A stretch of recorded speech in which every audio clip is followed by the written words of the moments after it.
राधिका, हां अगं तू नाही गेलीस? मी आता दादा वहिनींना जाताना बघितलं म्हणून आले इकडे. नाही ते हे अजून काय झालं? हे आले नाही आहेत अजून ना. आला नाही ना तो? नाही यांना ते काहीतरी मीटिंग गिटिंग असेल म्हणून आले नसतील.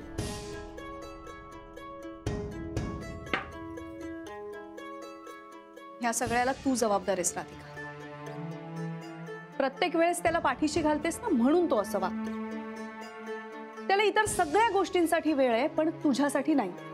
नाही असं नाहीये. मग कसं आहे राधिका? किती दिवस तू तुझ्या आनंदाचा त्याग करणार आहेस त्याच्यासाठी? जायचं होतंस ना एकटीने. रेवती मी एकटी जाऊन काय करणार होती? यांच्या बरोबर चालली गेले असते तर आनंद तरी वाटला असता मला. हे नाही आले तर पुढेच गेला ना माझा. ते इतक्या दिवसांची सवय झाली ना यांच्या बरोबर जायची. सवय मोड मती आता. कारण हे सगळं त्यालाही वाटायला हवं ना. फक्त तुला वाटून काय उपयोग आहे? तो त्याचा आनंद लुटत बाहेर फिरत असतो आणि तू तुझ्या आनंदासाठी त्याच्यावर अवलंबून राहते. राधिका, प्रेम एकतर्फी होत नाही. रेवती अगं यांचं प्रेम आहे माझ्यावर. आता नाही वेळ मिळत त्यांना कामामुळे. त्याला मी काय करणार?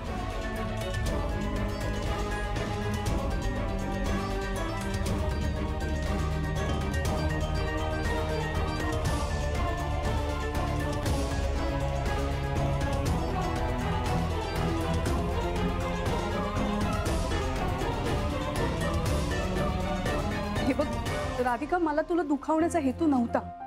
पण मला काय म्हणायचंय ते ऐकून घे. मीही नोकरी करते, काम करते, पण नेहासाठी वेळ काढतेच ना. हे बघ, गुरु सारखे हजारो लोक काम करतात पण आपल्या फॅमिलीसाठी वेळ काढतातच. राधिका, वेळ मिळत नसतो, वेळ काढावा लागतो. आणि जेव्हा एखादा माणूस आपल्यासाठी स्वतःहून वेळ काढतो ना तेव्हाच समजायचं की त्या माणसाला आपल्याविषयी काहीतरी वाटतंय. हे बघ राधिका, प्रायोरिटी नावाची एक गोष्ट असते. तू तुझ्या संसारासाठी तुझं अख्खं आयुष्य वाहिलंस कारण तुझा संसार ही तुझी प्रायोरिटी होती.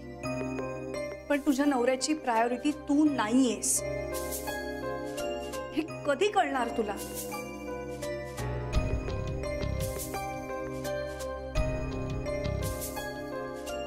माझ्या हातात काय रेवती? यांच्या ऑफिसच्या कामात मी काय करू शकते? का? पण मग हे सगळं तू असंच सहन करत बसणार आहेस का? रेवती प्लीज, आता मला काहीच ऐकून घ्यायचं नाहीये. मला फक्त इतकंच वाटतंय की हे असं सारखं दादा समोर होऊ नये. नाहीतर त्याला असंच वाटायचं की यांचं आमच्याकडे लक्षच नाहीये म्हणून. पण मग खोटं आहे का ते? बा मस्त झालाय. अगदी शनायाला आवडतो ना तसा झालाय. आता आली ना ती की खाऊ मिळून एकत्र.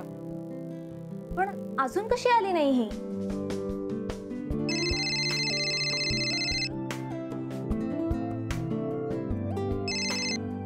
हॅलो, हा शनाया, तुला अजून किती वेळ लागेल? नाही म्हणजे मी तुझ्यासाठी पास्ता केलाय तुझ्या आवडीचा. ओ आय एम सो सॉरी भक्ती, पण तो पास्ता तुला एकटीलाच खावा लागेल आज. मला घरी नाही येता येणार. का? आय गेस व्हॉट, मी गॅरी बरोबर जेवायला आले बाहेर. अगं पण शनाया, ए चल चल, तो आला. चल बाय बाय, सी यू, नंतर बोल बाय.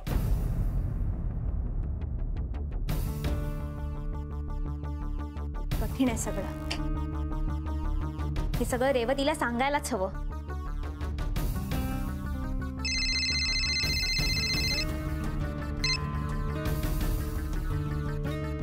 हॅलो. हॅलो रेवती, मी भक्ती बोलतेय. हा भक्ती मिस, बोला. ऍक्च्युली रेवती, थोडा प्रॉब्लेम झालाय. काय? गुरु आणि शनायाचा पॅचअप झालाय. काय? Yummy, isn't it? Have some more now? No, I'm full. What you're full? खा ना थोडंसं अजून. काहीच खात नाहीयेस. अगं नाही काय, हे बघ ना, माझ्या प्लेट मधलं सगळं संपवलंय मी. आणि ऍक्च्युली ना माझं पोट भरलंय आता. एक घासही घशाखाली जात नाहीये. प्लीज खा ना माझ्यासाठी थोडं प्लीज प्लीज. प्लीज. ओके ठीक आहे, मी नाही बोलणार तुझ्याशी. ए प्लीज असं नको करू. मग चल खातो. तू पण ना.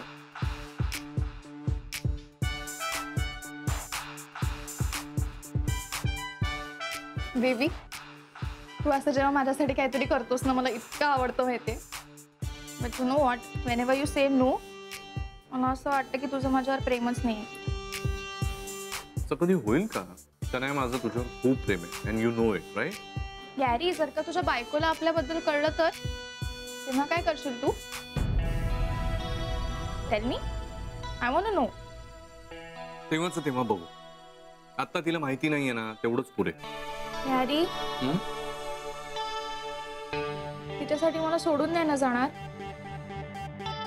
शोना, मी तुला कोणासाठीही सोडून जाणार नाही. हं? आणि अगदी तशी वेळच आली ना, तर मी दुनियेला सोडेल, पण तुला नाही सोड. ओके, ती गोड आहेस तू. वाह, काय मस्त नाटक होतं. बढिया एकदम. हो का? काय अफलातून काम करत होते त्यातले कलाकार. वाह, तब्येत खुश झाली एकदम. आणि विषय पण सॉलिड होता. काय होता विषय? विवाहबाह्य संबंध. काहीचा काहीच विषय होता. अगं पण नाटक खूप मस्त होतं आणि बायकांनी तर बघण्यासारखंच होतं. नाही नाही नाही नाही नाही, फक्त बायकांनी नाहीये, पुरुषांनीही बघण्यासारखं होतं. गुरुनाथ जर आले असते ना.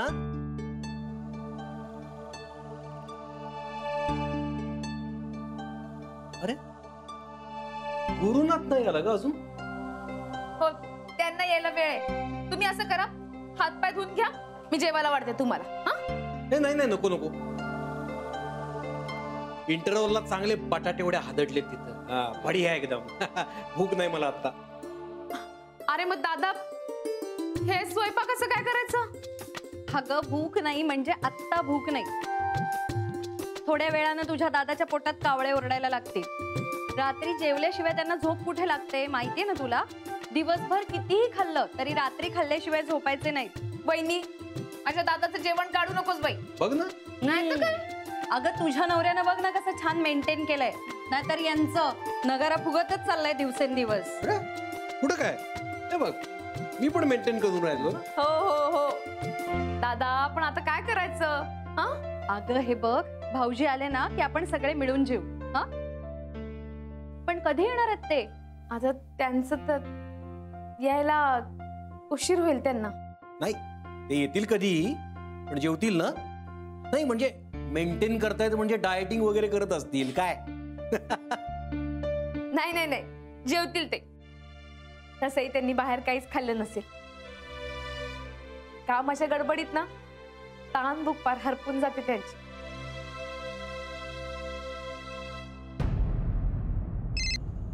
Hello. Hello mister Gupte, Revati बोलते. हां बोला ना. तुम्हाला डिस्टर्ब नाही ना केलं? अरे नाही नाही, बोला बोला. सॉरी, तेवढंच महत्वाचं काम होतं म्हणून आता फोन करावा असा वाटला. अरे नाही, डोंट वरी, तुम्ही कधीही फोन करू शकता. म्हणजे अगदी मध्यरात्री, आय मीन कामासाठी कधीही फोन करू शकता तुम्ही. शनाय आणि गुरुनाथचं पॅचअप झालंय. काय?